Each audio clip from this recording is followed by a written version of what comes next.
நான் ஆரம்பிக்கலாம். டேய் கோழி, என்னடா இன்னும் 2 ஓவருக்கு 24 ரன் அடிக்கணும். முடிச்சுடணும்டா. போங்க வேமா போங்க, முடிச்சுட்டாங்க போங்க. டேய் முடிச்சு விட்டதுனால தான்டா வந்தேன். அவுட்டா நீங்க? என்னடா மேட்ச் பார்க்க சொன்னா தூங்கிட்டு இருக்கியாடா அங்க உட்காந்து குளிர்ல? நான் வேமா அவுட் ஆயிட்டேனா? அதான் நீ மட்டும் இல்ல, டீமே அவுட் ஆயிருச்சு. சரி என்னடா பண்ண? 2 ஓவருக்கு 24 ரன் அடிக்கணும்டா. அவன் ஹட்டி பண்ணியா இருப்போம்ல. அவுட்டு. நம்ம தளபதி ஜட்டு அவுட்டு. அவனாலதான் இவ்வளவு தூரம் மேட்ச் வந்தோம். என்னங்க நீங்க?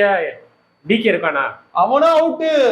வேற யார் அவுட் ஆன பிளேயர் சொல்றா? அவுட் ஆகாம வா. வேற யார் இருக்கா பின்னாடி? புவனேஸ்வர் குமார் இருக்கா அப்படி, பும்ரா இருக்கா அப்படி, சமீர் இருக்கா அப்படி. நான் கேட்டது பேட்டிங் அடிக்கிறதுக்கு. அடிச்ச எவனும் இல்லையே, எல்லாம் அவுட் ஆயிட்டாங்க. வேற எவனா சொல்லி போபா. என்ன பாய் நீங்க? சரி, உனக்காக ஒரு பவர் மாதிரி தர்றேன். தோத்துட்டோம் சரியா? பவர் 4 பேட்ஸ்மேன்ஸ் இருக்காங்க தாங்க. சரியா? சுரேஷ் ரெய்னா சரியா? ராபின் உத்தப்பா சரியா? யூசுப் பதான் சரி. யுவராஜ் சிங் 4 நல்ல பிளேயர்ஸ் இருக்காங்க. இந்த 4 பேர்ல யாரையாச்சும் ஒரு ஆளை இறக்கி அந்த ஸ்கோர் அடிக்க சொல்லு. அப்படியாச்சும் கப்பு நம்ம பக்கத்துல வந்திருக்கோம்.